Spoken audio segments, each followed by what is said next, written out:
to another edition of Brandon Replay. My name is Greg Norman, your host. We're lucky enough to have with us for week 4, Brad Zuby, coming off a big victory last week over Clio at home, putting up 60 points again. And I guess let's talk a little bit about the game. You got to be happy the rebounding from what you had the week before when you played Lake Fenton, and kind of talk a little bit about the game. Yeah, Lake Fenton loss was tough. That was a good football game, 2 good teams, and just had a couple things not go our way.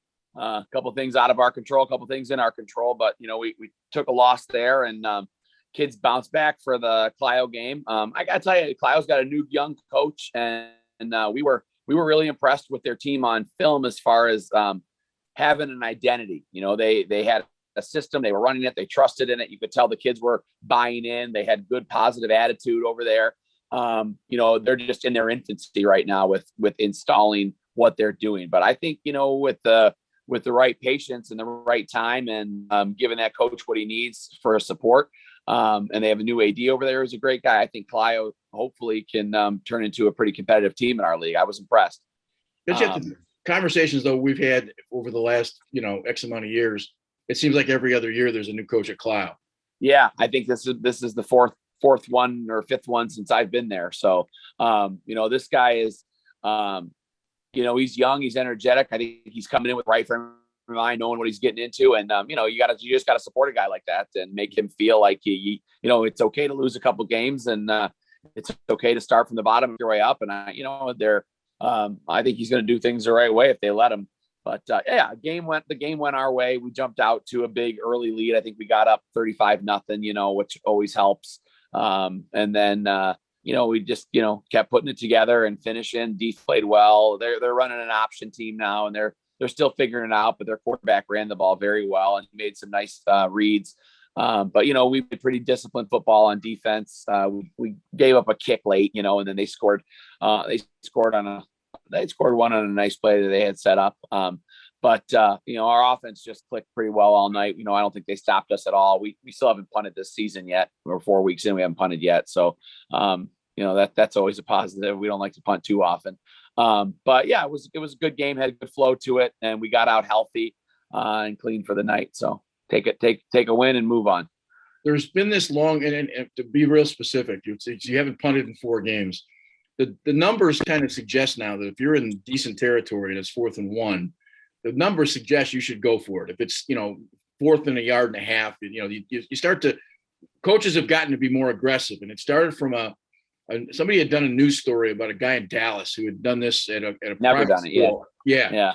And all of a sudden this guy's numbers were through the roof in terms of the percentage between punting and field position. And it turned out that they only scored 11% of the time, but yet he was 9 or 10%. So the percentages equaled out so that he could be successful. Yeah. When you see that, because you are probably a traditionalist as a coach, does that kind of stuff open your eyes a little bit? Because obviously the Lions are doing it. Yeah, honestly, Greg, we've always kind of been that way, and I think it just came back to our days coaching. My first coaching job being in the OAA Red Division, coaching at underdog schools like Pontiac and Stony Creek, and having success in those places where possessions, are finite, and if you don't capitalize on a possession, you don't know, being at the 45-yard line and it being 4th and 4. I don't know if we're going to get back there. Right. So let's figure out our best play and our best option. And also, the way we play ball with our no huddle offense, we can back our quarterback up and he can punt, but you have to honor our formation. So, we can quick kick. We quick kick the ball, a lot where, they got to line up a defense and we don't have to worry about a return being set up on us. We do that a lot too, where we can run a play or punt the football. But I think last year we punted 4 times the whole season. It's just not something we do. And if we get to our 40-yard line, we're pretty much going to go for it, depending on, unless we got a mile to go. We believe in the possession and keeping a football. And if we got to trust our defense, we'll trust our defense. You don't have to punt in 4 games, but does it worry you that if you have to punt in game 5 or 6, that all of a sudden there's no reps? Doesn't mean we don't practice the heck out of it. My special teams coach is out there all the time, and we're practicing. I'm like, Coach, we still punt. We haven't punted yet this year. He's like, we got to practice. Like, okay, we'll practice it. Obviously, with not punting, there's some advantages to those things. But as everybody's always said, you can't replicate game speed. Does that change your mind at all? as far as replicating game speed, what in practice? Yeah. Yeah, I mean, sure. That's all three phases of the game. You can never replicate game speed. So, but we've got a good long snapper. Our punter is our best athlete. So, if we got to do it, we got to do it. And usually come league championship time, playoff time, the places we normally find ourselves, we end up having to punt the ball, and we figure it out. We figure it out. So, are you healthy? Yeah, we are healthy right now. We have. We don't have anybody off on the scratch list right now at all. When we started this show like 4 weeks ago before that first game, and I said you were going to be 3-1, would you have been happy at that? Yeah. I think we like to break this, we got a 9-game season. We like to break it into 3-game segments, 1/3 at a time. And if you can have a winning record in all 3 segments, that means you're, at a minimum of 6-3, and you're probably in the playoffs. So to be at 3-1, we're happy. But we don't want to finish 3-6. So, we're happy to be 3-1, and now we just got to go get the next one. So, Lake Fenton handed your only loss, and then they were kind of handed a pretty decisive loss from Corunna. So you see them as a forerunners? Corunna is legit, and we knew they would be. We knew they'd be a legit team this year. They had a lot coming back, and they got a lot of team speed, and they're well coached, and they're big up front. So, we figured they'd be pretty nasty. We haven't seen them on film yet against one of the upper tier teams in our league. So, we haven't seen that yet. We'll get that film here coming shortly. But for now, we got to we got to play Owasso first, then we got to play Goodrich, and then we got to see Corunna. And it's a long bus ride to Owasso. We got to figure that one out first. And they got a new coach and a new system, so we'll worry about them, and then we'll get our friends at Goodrich, and then on to Corunna. So. After Lake Fenton, you get a chance to look at the schedule, and obviously, I'm not suggesting that Clio and Owasso are easy teams, but traditionally you've handled them with relative ease. Is it a blessing or a curse from a coaching standpoint, knowing that the next 2 are probably going to be pretty easy? Do you think about that, or does that even come into the discussion in your head? Yeah, we don't want to look at it like that. One of the things that we try to stress to our kids too is, we have to worry about ourselves, and we have to play. I don't want you playing down to an opponent or up to an opponent. Okay. I want you playing our football to the best of our ability. We can't worry about if a team is 0-4 or 4-0. We have to play the best of our ability. And if we're not doing that, it doesn't matter who the opponent is, So, we liked our game against Clio better than we liked our game against a struggling Flint team. We thought we did some things that were foolish against the Flint team, and assignment wise, to let them maybe probably get a little bit more points than they should have done. And what we saw on film against Clio, I think we cleaned up a lot of that stuff. So, now it's off to Owasso. And like we said, yes, we've handled them. They played us a pretty tight game last year, 28-7. And they were a pretty good ball control offense these last few years. They've switched schemes now to a spread team. And again, they're in their infancy with what they're trying to do now on film. And, I think they're going to get there, but it's just, they're a young group of kids, and they're installing a new offense after they've been running a full house T for the last 6 years. It's a different deal. Right. But they got some good kids over there. They always battle. They always show up. So it'll be fun. And it's a heck of a long bus ride up there, but a cool old historic stadium. It's always fun to play up there. Yeah. We had this conversation before. There's about 6 or 7 stadiums across the state that were all built by the same guy in the 1930s. Yeah. You're also visiting a home, and I'm going to show my age a little bit, of Brad Van Pelt. If you're not sure who Brad Van Pelt is, look up at Michigan State. You'll see number 10. Oh, yeah. Long time New York Giants, and certainly in his day, he was Magic. He was a 3-sport Magic Johnson. Back in the 70s, he was a national. He actually made the front page of Sports Illustrated. I don't know if you ever knew that or not. Yeah, I do. Oh, yeah, I've done. I know about Van Pelt's story. Yeah, that's cool. So that's what do you expect this week? Do you think just a solid game from them? Yeah, it's hard to say. Like, again, it's a new coach we have no experience with a new team. So, I don't really know what their personality is. Like I said, it was the same thing with Clio, and those kids really showed up to play, and I was very impressed with those kids. So, we'll see if Owasso is, up for the challenge and matching what their new coach is trying to instill in them, and see what they give us. On film and on paper, I like to match up for us, and I like the way we've been practicing. And I like our shot to get to 4-1 this week. Yeah, but we still have to execute and do our jobs.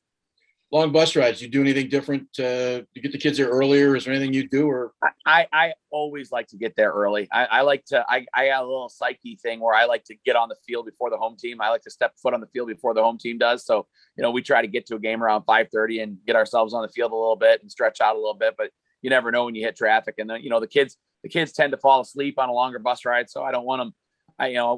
We had a game when we were coaching, when I was coaching at Kettering years and years and years ago. We were going to Dondero and we got stuck behind a train and traffic going down Woodward or whatever. The whole damn team was asleep for it seemed like an hour, and I didn't know we didn't wake up till halftime. So one of those things where I want to give, if it was a long bus ride, I'm going to wake them up about 15, 20 minutes before we get there.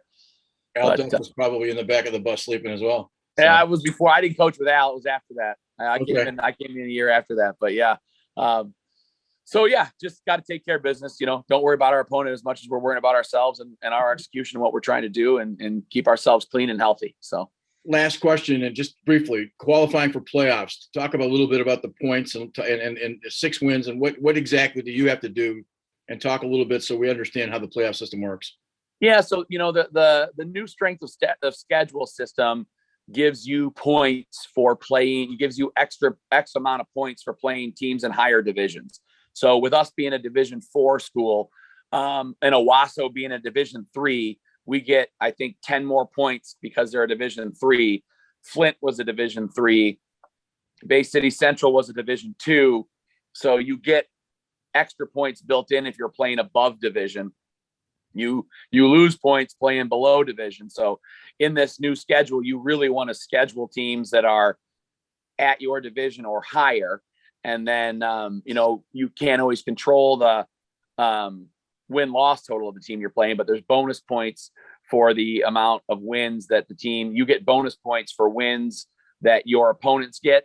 And you get more bonus points if you beat that team versus if you lose that team. So if Bay City were to go and finish, 5-4, if Bay City Central picks up 5 wins, we get extra points. We get points for Lake Fenton's wins too, just not as many because we lost to them. And then they put it all into a formula and they divide it by the number of games. They add in the bonus points at the end, and that's your number.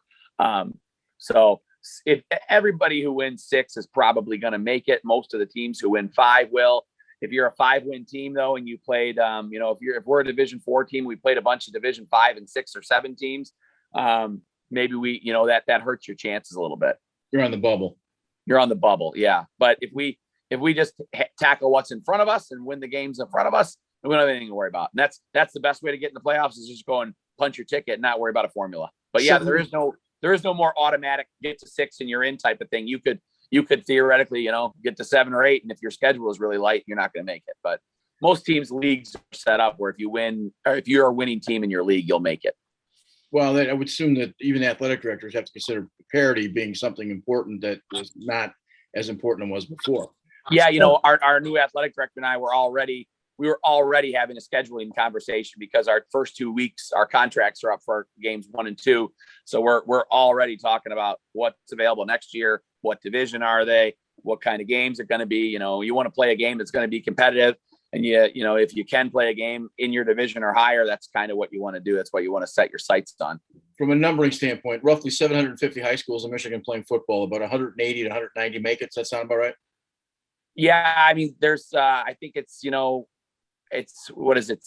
I forget the division cuts. Is it 60 over, there's 8 divisions. There's 8 divisions and for 11-man football, there's 8 divisions. And I think each one has about 60 to 65 schools in it. And, the top 32 in each division make it. Okay. So yeah. And it used to be, the divisions used to roll with enrollments, right? As far as, they'd get everybody, they'd set the field. Okay. And then they set the field of 256 teams make the playoffs across 8 divisions. And then they'd set the field every 32. They don't do that anymore. Now the divisions are preset. We know right now everyone who's in Division 4, and we have to be in the top 32 of Division 4. Dumb question. Who's the best team in Division 4 right now, statewide, in terms of rankings? Boy, I honestly, I don't spend a whole lot of time looking at the rankings. I know that and some of the better teams have dropped down to, Country Day and Grand Rapids Catholic Central. Those guys are our friends at Notre Dame Prep. Those guys are Division 5s now, right? So we're still looking at, Chelsea though, and Edwardsburg and Hudsonville Unity Christian, some of the teams that put up crazy numbers last year. Those guys are still doing their thing out there. So can you play up? You could play up if you asked to play up in the beginning of the season. You could do that. Yeah, you have to put something in, and after the season, before they set the new parameters for the next year, you can say, yeah, we want to play in Division III or something like that. Yeah. Okay, on the road Friday at Owasso, 7:00 start, and then the following week you come home again to play. Homecoming game against our rivals, our friends up at Goodrich. So that'll be fun. We had our salute to service game last week. We had a good number of first responders and military personnel on site. We had some, the Oakland County Sheriff brought in some police vehicles. The Marines brought in some of their training stuff.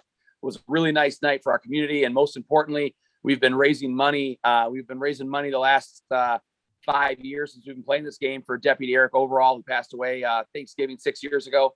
And we've named a scholarship after him. We started this up 5 years ago, and we provide a scholarship to any Brandon student every year who wants to get into a first responder type of field, whether it be paramedics, like police academy, fire academy, even if it's nursing or pre-med, anything along those lines. And we've been able to provide a scholarship at the end of the year for 1 or 2 students each and every year. And this year we had a record-setting fundraising campaign. In 7 days we raised $10,000. It was awesome. We do a jersey sponsorship program where all of our players wear special cause game jerseys with Deputy Overall's Never Quit slogan on the back, and they're black and blue themed for our friends in our law enforcement community. And we had corporate sponsors show up big time this year. And then family members and reaching out, but all of our boys, their jersey sponsored. Some kids had multiple sponsors. Like I said, the corporate sponsors came in huge this year, and we were able to raise $10,000 in 7 days. I also had some 50-50 raffles and miracle minutes and donation buckets on hand Friday night we were right near that 10,000 mark, and Friday night kind of pushed us over with the events we did on site. It was a really, really nice community night. We had a great crowd.